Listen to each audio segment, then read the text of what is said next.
예수를 믿으면 보통 사람들이 복을 받았다 이렇게 말을 합니다. 그런데 막상 무슨 복을 받았는지 막연할 때가 많이 있습니다. 정말 우리는 복을 받은 것인가? 어떤 복을 받았다면 어떤 복을 받은 것인가 하는 것을 모를 때가 많습니다. 모르니까 누리지 못하는 것이고, 누리지 못하니까 행복하지가 않는 것이다 이렇게 말할 수가 있습니다. 복에는 일반적인 복과 특별한 복이 있습니다. 일반적인 복은 누구나 다 열심히 노력하고 또 이렇게 살아가다 보면 받는 복입니다. 그 복은 믿는 사람이나 믿지 않는 사람이나 일반적으로 부여된 그런 은총과 그런 축복이다 이렇게 말할 수가 있습니다. 그렇기 때문에 선인과 악인 모두가 다 일반적인 복을 받을 수가 있습니다. 그런데 성경은 우리들에게 특별한 복이 있는데, 예수를 믿으면 일반적인 복도 물론 복이지만 특별한 복을 받고 산다 이렇게 말씀을 하고 있습니다. 사실 오늘 우리가 읽었던 내용이 어렵게 들려질지 모르지만 바로 그 특별한 복, 그것을 가리켜서 하늘의 신령한 복이다 이렇게 말하고 있습니다. 하늘의 신령한 복. 그러니까 믿는 사람들에게는 무엇을 주셨느냐? 오늘 3절에 모든 신령한 복을 우리에게 주셨다. 이렇게 하늘에 속한 모든 신령한 복을 우리에게 주시되, 이렇게 에베소서 1장 3절에 먼저 그 말씀을 하고 있습니다. 신령한 복을 받는다는 것은 무슨 의미일까라고 하는 거죠. 예수를 믿으면 구별된 삶을 살게 됩니다. 그 구별된 삶을 여러 가지로 얘기했지만 일단은 예수를 믿으면 영적인 삶이 시작이 되게 됩니다. 그래서 예수를 믿게 되면 다시 거듭나게 되어지고, 다시 태어나게 되어지고, 다시 성령과 함께 살아가게 된다라고 하는 거예요. 그러니까 오늘 바울이 이 놀라운 비밀, 이걸 비밀이라고 얘기했습니다. 예전에는 이것이 감추어져 있었어요. 그런데 이제는 드러나서 우리에게 알려주신 바 되겠어요. 아는 사람한테는 그것이 무슨 비밀이겠냐라고 하겠지만, 알려지기 전에는 하나님께서 특별한 이 계획을 가지셔서 하나님께서 구원을 계획하시고, 그리고 예수님을 통해서 그 구원을 실행하시고, 성령을 통해서 그 구원을 사람들한테, 개인들한테 맞춤으로 적용하시는 그런 은혜를 우리들에게 말씀을 해주고 있는 겁니다. 만약에 우리가 어떤 복을 받았다라고 생각하면, 생각을 하면은 남들이 알지 못하는 복을 지금 받았다라고 이렇게 생각하면 굉장히 마음이 기쁘고 또 마음이 정말 날아갈 것처럼 그런 기쁜 마음이 들 것입니다. 그런 것처럼 우리가 인생을 살아가면서 하늘의 신령한 복이 있고, 또 이 땅에 살아가면서 우리가 거쳐야 될 아픔과 그런 상처들이 있습니다. 때로는 낙심을 할 때가 있습니다. 또 어려움 가운데 살아갈 때가 있습니다. 그러니까 예수를 믿는다라고 하는 것은 하늘의 것을 가지고 땅의 것을 이루할 수 있어야 된다라고 하는 거예요.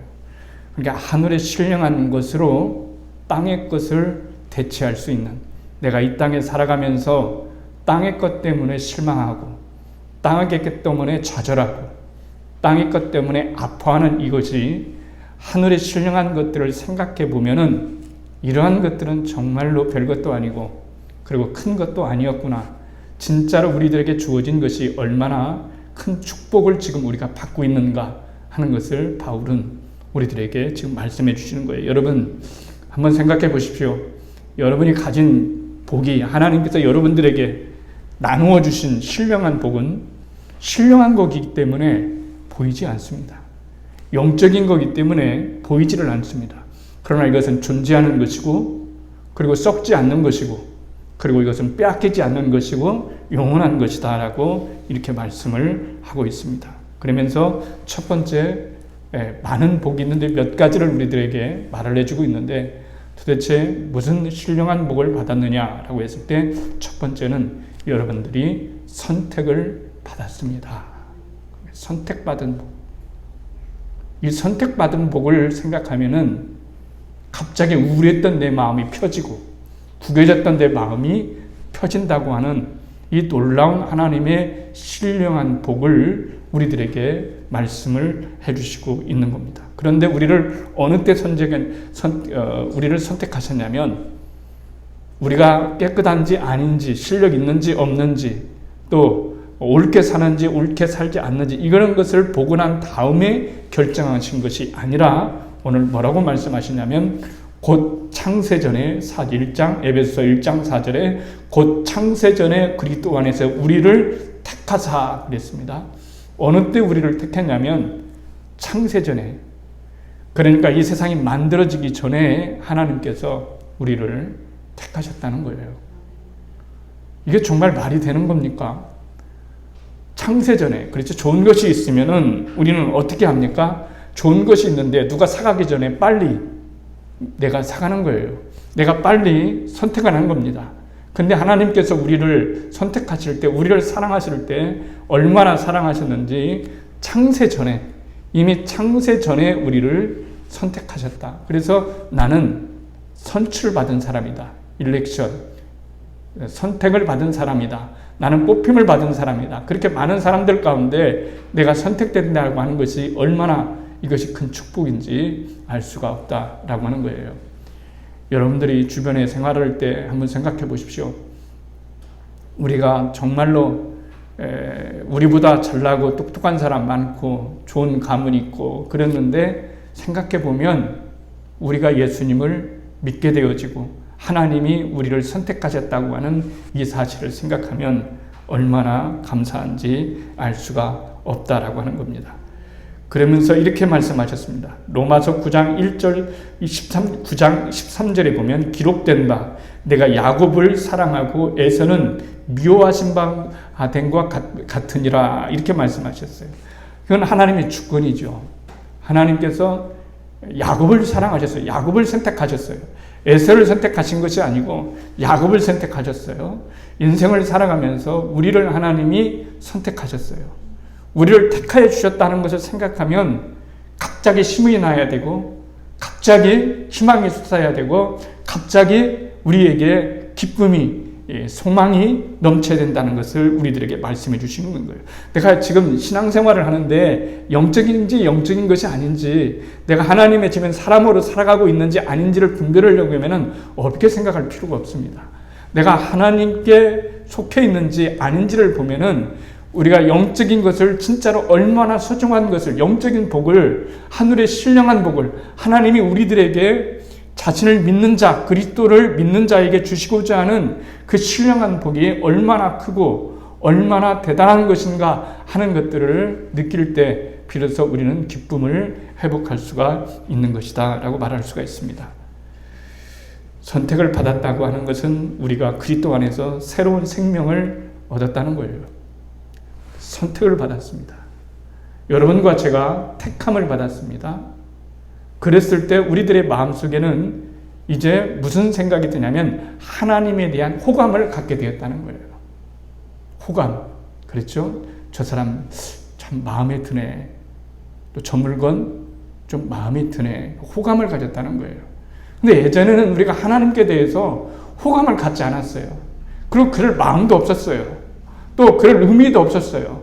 그런데 우리가 하나님께 선택을 받고 난 다음에 하나님께서 우리를 선택해 주셔서 우리를 구원하시고 난 다음부터는 우리들에게 호기심이 생겼는데, 하나님에 대해서 더 많이 알고 싶고 또 하나님에 대해서 더 많은 것을 깨닫고 싶고 하나님을 가까이 하고 싶은 그런 호감이 생겼다는 것을 우리들에게 말씀해 주시고 있는 겁니다. 두 번째는 양자가 되었다는 거예요. 5절에 뭐라고 말씀하시냐면 그 기쁘신 뜻대로 우리를 예정하사 예수 그리스도로 말미암아 우리를 자기의 아들들이 되게 하셨으니 그랬어요. 양자를 삼으셨다는 겁니다. 그렇죠. 신분이 변화됐다는 거예요. 도대체 우리가 뭐 때문에 기뻐할 수 있느냐라고 하는 것은 하나님이 우리들의 아버지가 되시고 우리는 하나님의 자녀가 되기 때문에 우리는 하나님 앞에 양자가 되었어요. 하나님 그렇게 많은 사람들 가운데 하나님께서 나를 뽑으셨다는 거예요. 이방이라는 말은 하나님의 아들, 딸이 되어서 그에 따른 모든 특권을 누린다는 것입니다. 하나님께서 그 존귀하신 분이 나를 양자 삼아 주셨다는 거예요. 딸을 삼아 주시고 아들 삼아 주셨다는 것을 생각하면 이건 정말로 놀라운 일이에요. 아무리 내가 나를 생각해 봐도 부족한 게 많고 흠 많고 결점 많은데 하나님께서 나를 양자 삼아 주셨다. 하나님이 나를 딸 삼아 주셨다.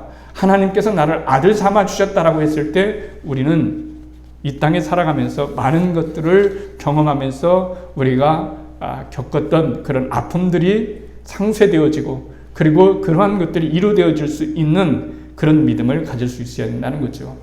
로마서 8장 17절 이렇게 말할 수 있습니다. 자녀이면 또한 후사요 곧 하나님의 후사요 그리스도와 함께 한 후사다. 그래서 이렇게 말씀하고 있습니다. 그래서 우리는 모든 것을 하나님께 기도로 말씀드릴 수 있고 하나님의 응답을 받을 수 있는 특권을 받은 것이 무엇이냐면 바로 하나님께서 우리를 양자, 하나님이 우리를 자녀 삼아 주셨다라고 하는 것을 알게 됩니다.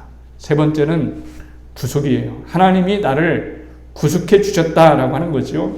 7절에 이렇게 말하고 있습니다. 우리는 그리스도 안에서 그의 은혜의 풍성함을 따라 그의 피로 말미암아 속량 곧 죄사함을 받았느니라 그랬습니다. 이것을 영어로 얘기하면 리뎀프션입니다. 구속받았다라고 하는 거죠. 구속이라는 말은 무슨 말이냐면 그리스도의 죽으심으로 죄의 노예로부터 구출됨을 받았다는 의미예요. 우리가 구출받아야 된다고 하는 구출받아야만 되는 그런 실존적 위험에 우리는 다 있습니다. 쉽게 말해서 우리는 노예된 존재였어요. 우리는 노예였어요. 그런데 하나님께서 우리를 사셔서 핏값으로 사셔서 우리를 구속하셨다는 거예요. 그런 것을 생각해 보면은 얼마나 이게 놀라운 은혜냐. 모든 것들을 이루어할 수 있는 그런 신령한 복을 너희들에게 주셨는데 그 세 번째가 바로 구속이다. 구속함을 주셨다. 구원함을 주셨다라고 하는 거예요. 노예라는 게 있습니다. 옛날에 어렸을 때 살면 머슴이라고 하는 사람도 있습니다. 그렇죠? 잘 사는 집에는 머슴이 있었어요. 머슴살이 하다가 도망간 사람도 있고요. 머슴살이 하다가 어려움을 겪은 그런 사람이 있습니다. 빌레몬서가 그런 건데요. 빌레몬서를 읽어보면은 그런 얘기가 나옵니다. 빌레몬은 굉장히 큰 부자였어요.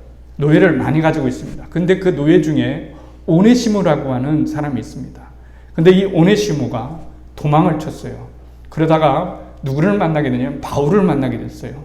바울을 만나게 되고 복음을 듣게 됐어요. 복음을 들은 다음에 예수님을 믿게 되었고 완전히 사람이 바뀌었어요.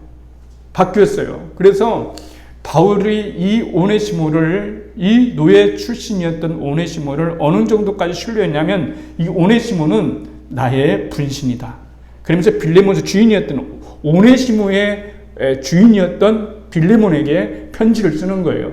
오네시모는 나의 분신과도 같은 사람이고 이제는 귀한 하나님의 자녀가 되었으니 당신에게 돌려보내면 빌레몬 당신에게 돌려보내면 당신도 하나님의 은혜로 구원받았다는 사실을 꼭 기억하면서 이 오네시모를 용서해주고 이제는 한 형제처럼 노예로 보지 말고 한 형제처럼 보여주기를 원합니다. 라고 하면서 이 편지를 빌레몬에게 보냈던 서신이 빌레몬서라고 말할 수가 있습니다.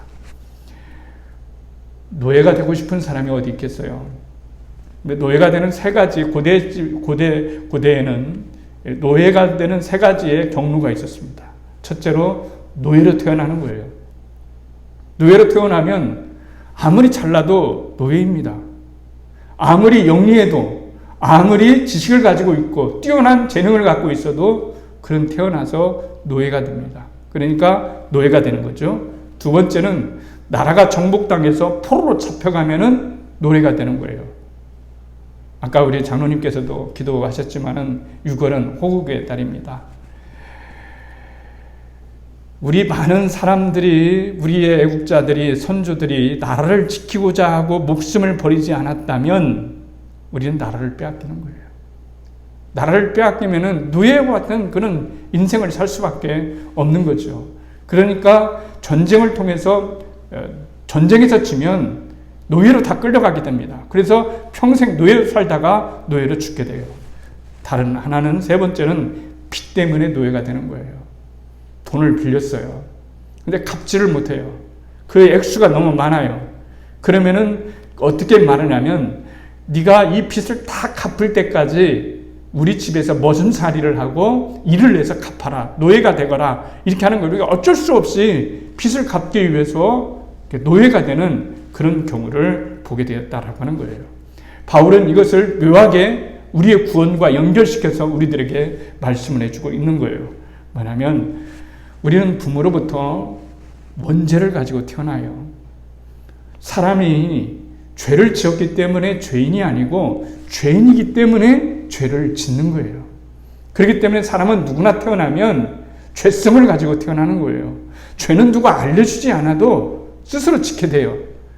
이상하죠? 착한 것은 다 알려줘야 되는데 이 죄는 알려주지 않아도 인간이 살아가면서 다 죄를 짓게 돼. 그래서 인간의 세상에서 죄 없는 사람이 없는 거예요. 이 세상에 있는 모든 사람들은 다 죄인이고 또 죄인으로 살아갈 수밖에 없는 그런 한계를 지는 것이 죄인이기 때문에 바로 우리는 태생적으로 죄다, 죄인이다 이렇게 말하면서 시편 51편 5절에는 이렇게 말합니다.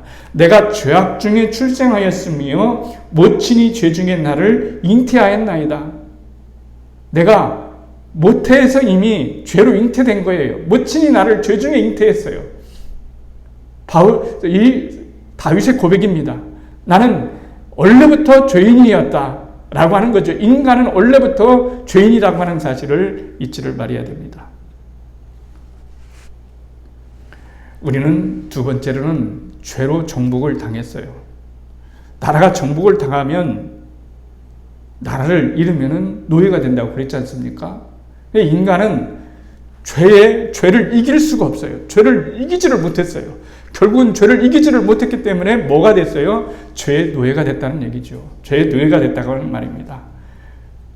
구속이라는 말은 우리의 죄를 주님께서 대신 탕감해 주시고 우리를 죄에서 구출해 주시고 구원해 주신다라고 하는 그런 의미를 가지고 있어요.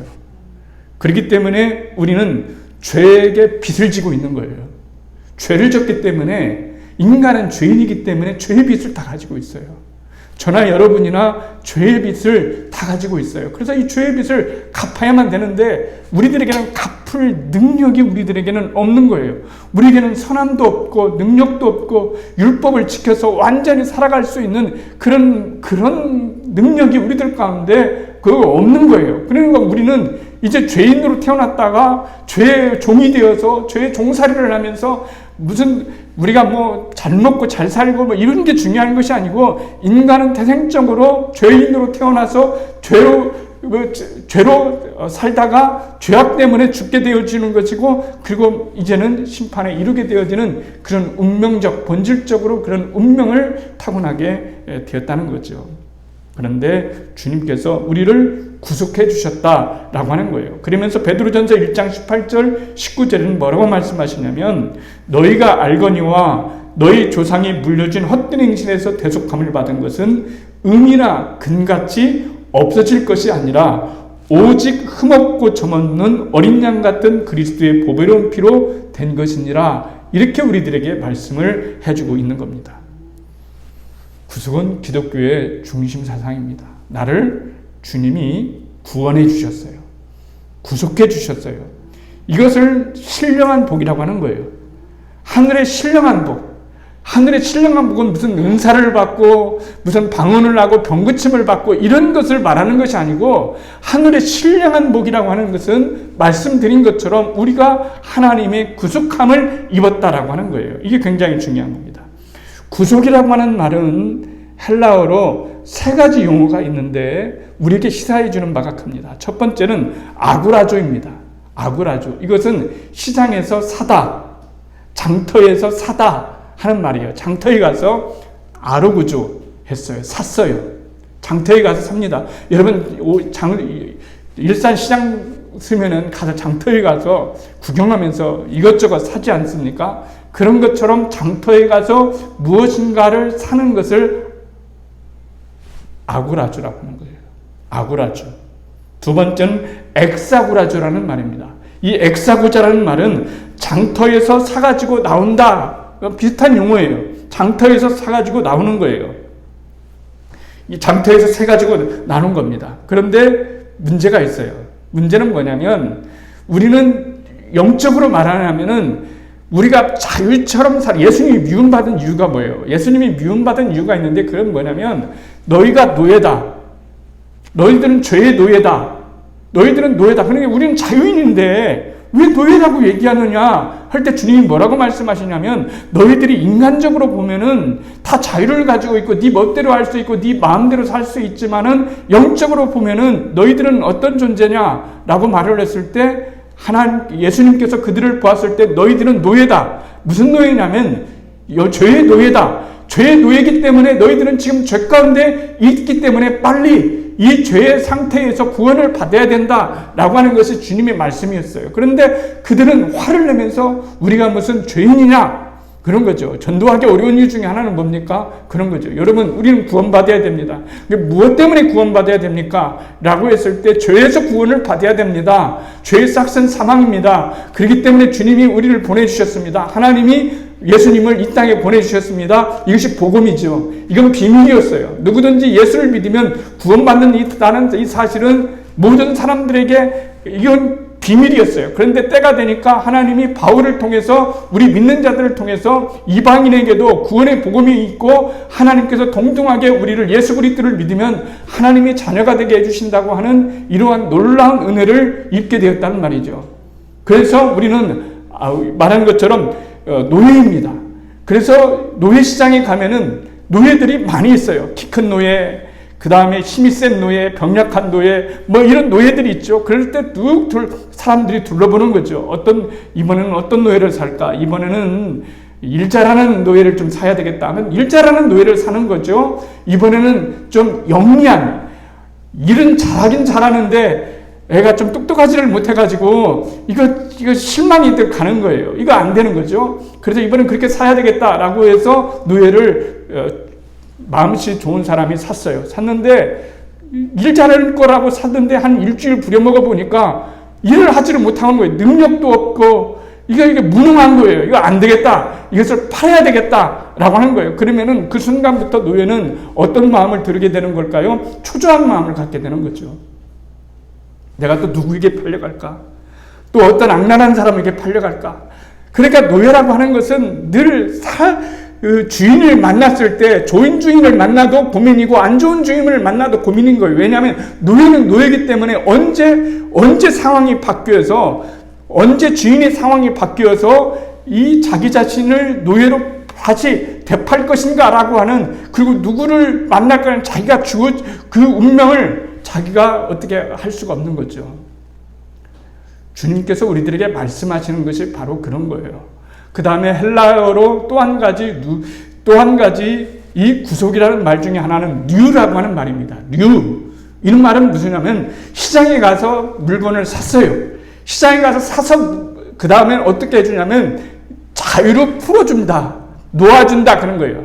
시장에서 여러분 가다가 불쌍한 개를 보았어요. 불쌍해요. 그래서 그걸 사왔어요. 그것을 자유로 놓아줄 수 있어요.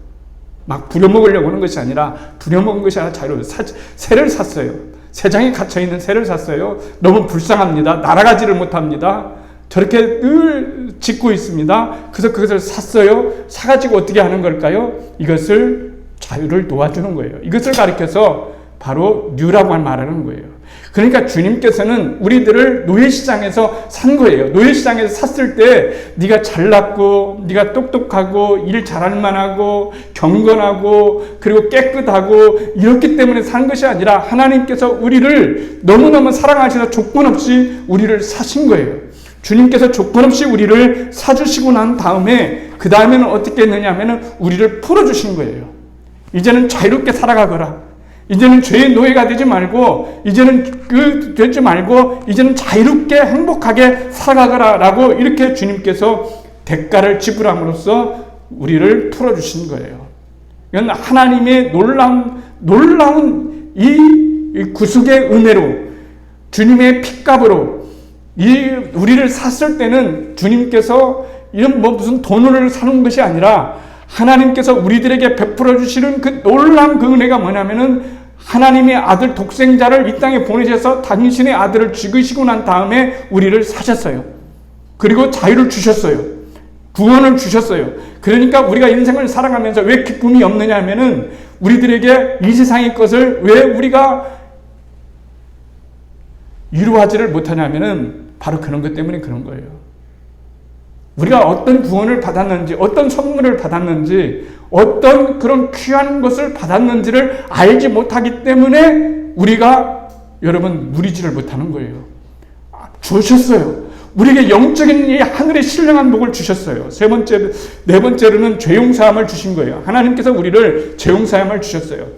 우리가 다른 종교와 다른 것은 무엇입니까? 다른 종교를 믿어도 우리가 다른 종교를 사람들이 가져도 건강하게 살 수 있어요.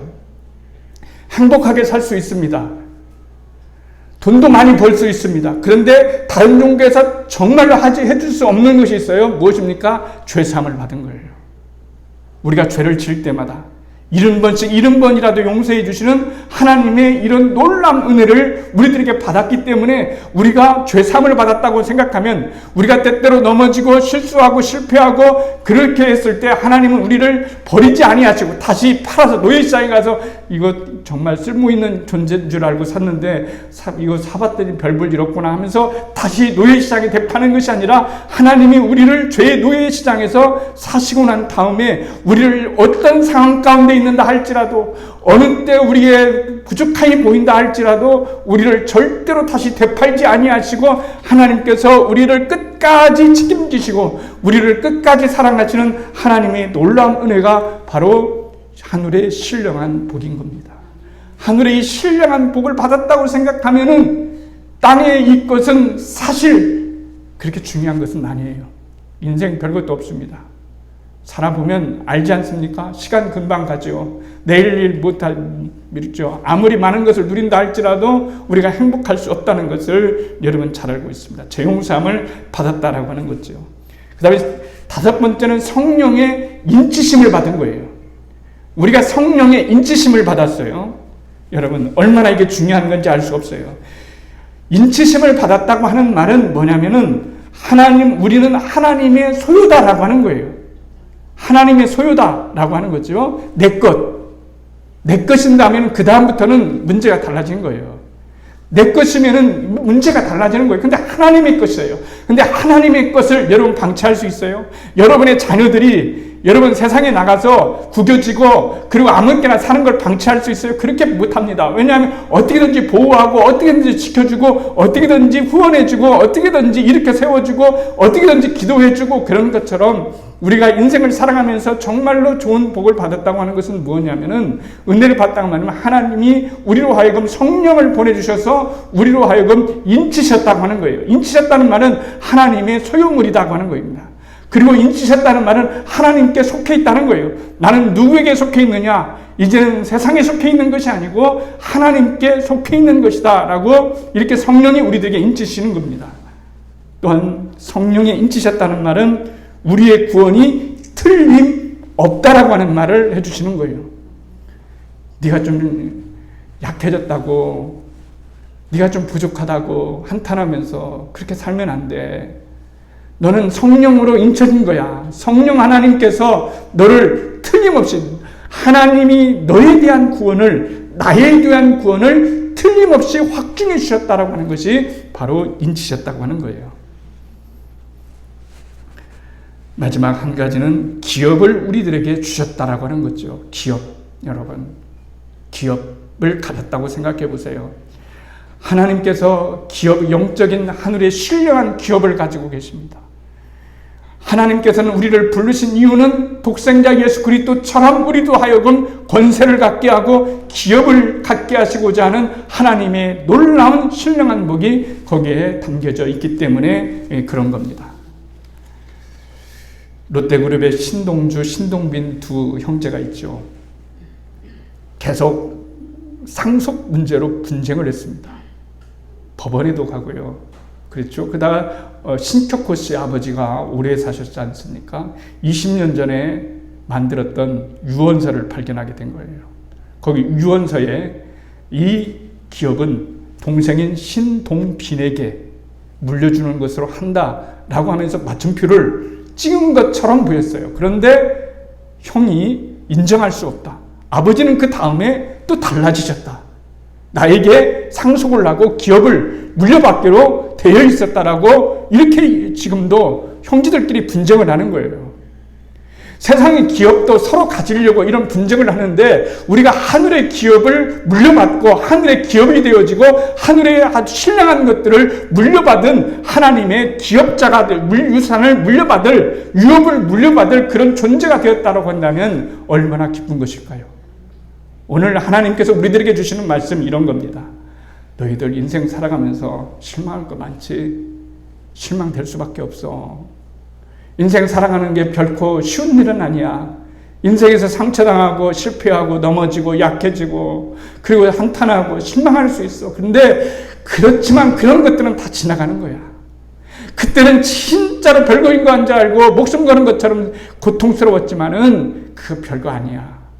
하늘의 신령한 복에 비하면 땅의 이것은 땅의 것들은 금방 지나가고 별것도 아니야. 그러니 내가 너를 선택하여 받았다는 것으로 이루를 받으라. 내가 너를 선택하였단다. 내가 너를 양자되게 하였단다. 입양했단다. 내 자식으로 너를 입양했단 말이야. 그리고 너를 내가 구속해 주었어. 죄의 시장에 가서 너를 노예로 죄의 노예했던 너를 살려주어서 다시 자유함을 주었어. 내 자녀로 살아갈 수 있는 그런 은총을 너에게 주셨단 말이야. 그리고 너희가 죄를 진다 할지라도 어떤 죄도 용서함을 할 수 있는 그런 네가 나올 때마다 죄 용서함을 받는 죄 사함을 너에게 주셨어. 그리고 성령이 너희들을 내 것이라고 내게 속해 있다라고 너의 구원은 틀림없다고 성령이 인쳐 주셨어. 그리고 기업을 너에게 주셨어.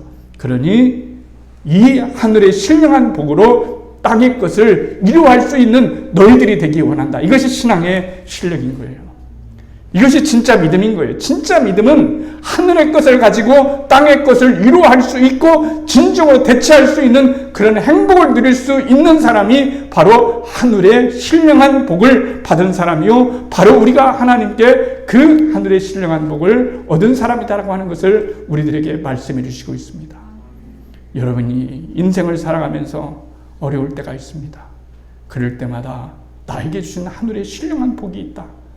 하나님은 나에게 하늘의 신령한 모든 복을 내려주셨다라고 하는 이 지식을, 이 사실을 깨닫고서 이 신령한 복으로 땅의 모든 것들을 이겨내고 승리할 수 있는 여러분과 제가 되시기를 예수님의 이름으로 간절히 축원을 드리겠습니다.